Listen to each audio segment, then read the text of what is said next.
holding seances and stuff like this, where you can be out there building a resume where the boss goes, that kid busts his ass. So when the college kid gets out and comes in and goes, I've got a degree. I was in student government. I mean, my God, it's sad. Well, I mean, I give him credit for being aware of the fact that that college loans are a huge drag on people's ability to follow their dreams. It's a solid premise. It's absolutely the case. It's funny because it cracks them up. 100 G's north of 10. And now he went to Point Park University. This is in Pittsburgh. I don't know how much it was when he went to college, which was probably 40 years ago. I can tell you how much I can tell you how much I paid. I went to the State University of New York at Binghamton. It was $2,000 a year with room and board.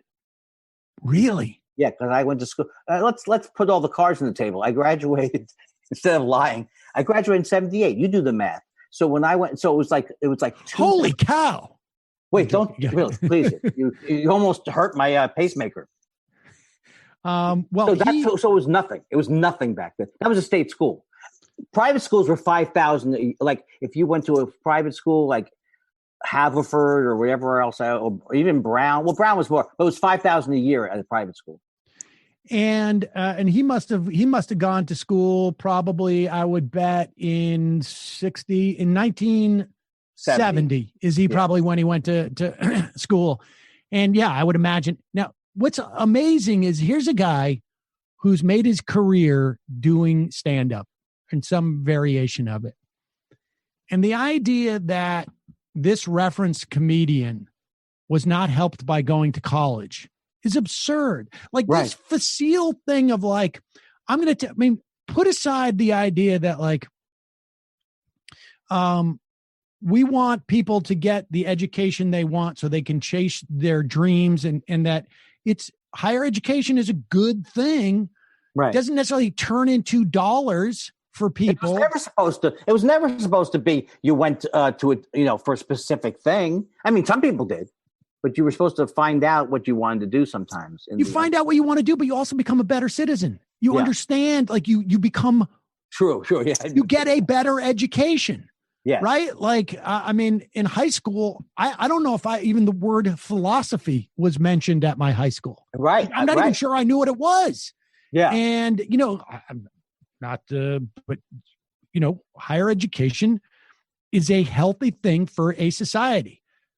It's not a prerequisite. There's a lot of other ways that you can learn other skills that bring you down. I mean, I think I hate to quote George Will, but I remember on his baseball book or something, he was talking about law school, and it wasn't that you learn a lot there, but it functions like one of those things with like a blade that you rub on there. It sharpens the mind in some fashion. And, but he's very facile about that. And I love the idea, like where Ruben's like, why are the kids so interested in politics? Also, what do you think is watching your YouTube shows? 14-year-old boy's a moron. Well, isn't it like that was to me? I actually, not that I feel bad. I will never feel bad for Dennis Miller. I know that he couldn't get Fiji water on 9/11, and his shipment was pushed back like 2 weeks on his Fiji water. But he's a horrible human being, and I'll say that from everything I've heard about him. But just this idea that he doesn't even know that he's white, or that he doesn't even know what's happened to him, or what's happened, what his privilege is, or he just they think all these things about like my loans aren't too much, your loans are very, very high, but he has nothing to say about it. Right. He just hates them. He just hates them. He hates the environment. And he didn't used to be that way because he had other people writing for him, I assume. Here is another clip. This is number 2, the first one at 2:35, Brendan. Here is Dave Rubin. And Dave seems so he's just befuddled by everything. He's not fake. I thought he'd be fake laughing a little bit more. He's just sort of smiling, he's just amazed he's talking to his hero. Do you think a good person, like actually like sort of an enlightened decent human being could ever be part of this thing? It seems like the ship has pretty much sailed on that, although I think a great reckoning could be coming maybe to our whole political system. Yeah, but it'll be so cataclysmic, it remains to me unimaginable. Yeah. No, I think it is unimaginable. Yeah, I don't know if it'll be 29, where all of a sudden the Dow, it's happening now because of the virus, but I'm just saying, it'll either be 1929 or 1860, something like that. Unimaginable. You don't want to be the first guy in saying, I can see a civil war coming. They'll make you out to be the bad guy. Yeah. But seriously, for the reset to happen now, I don't see it being incremental. I see something just the shy of cataclysmic happening. Maybe Corona's it. I don't know. But if anybody thinks the Dems are going to solve Corona after what I just saw in their own caucuses in Iowa, I don't know that I want to hand it off to them. But I don't see it coming back around. I see it getting very tribal. And I can only hope at some point we divvy up the albums like a relationship that's gone. It's like Woody Allen and Annie Hall. We got a dead shark here. Is that what he used to say? Yeah. And what we got here is a dead shark.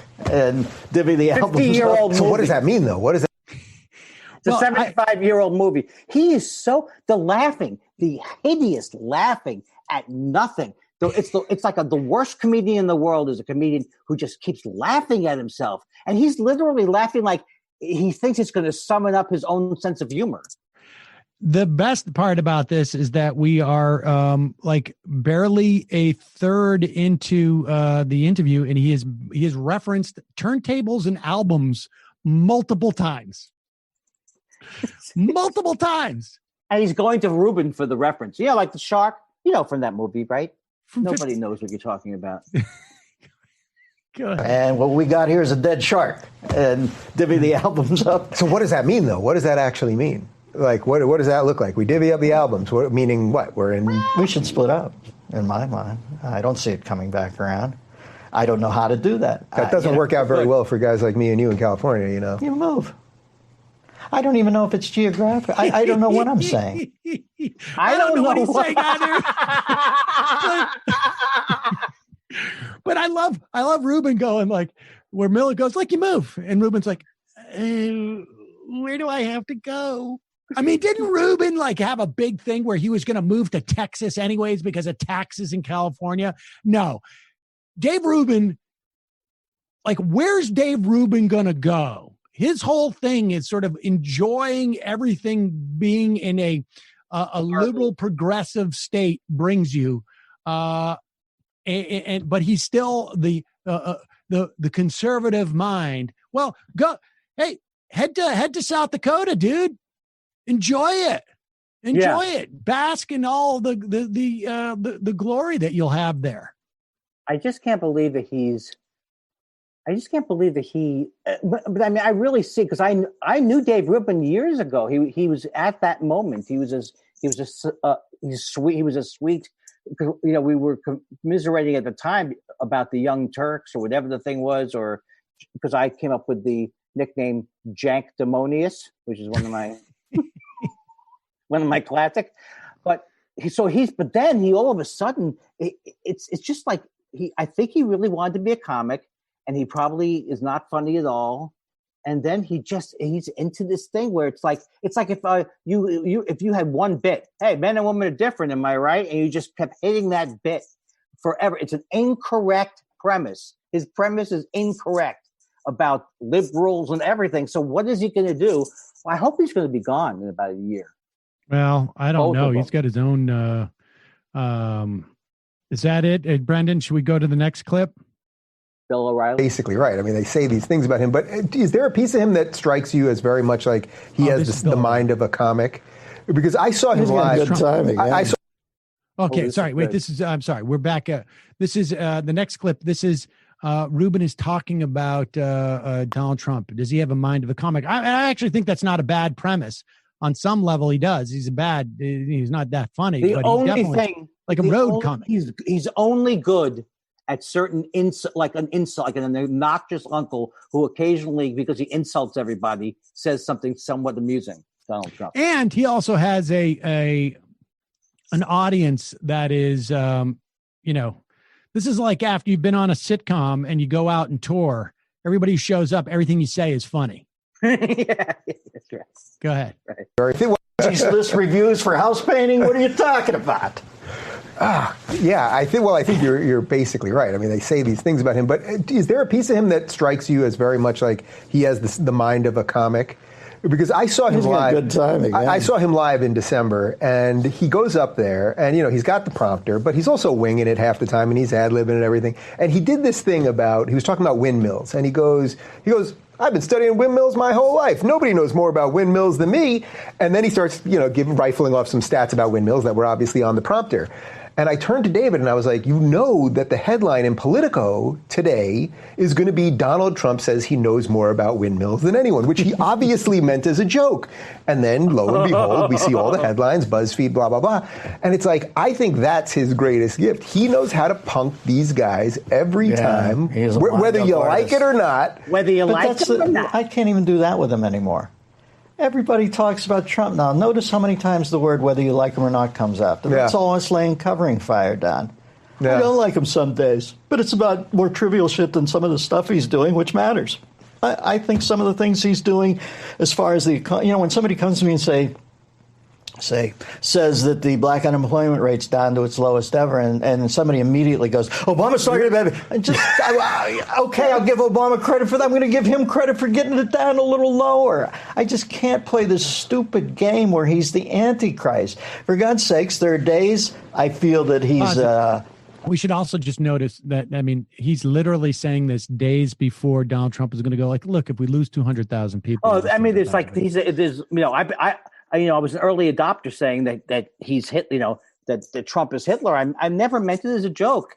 People, I've said this a million times. If you go back and you look at history, they made fun of Hitler in Germany. They thought he was a buffoon. And in fact, the people who were still from the Weimar thing, they thought if they let him in and he'll do a little thing, give him a little area, it'll calm him down. So he wasn't as stupid as Trump.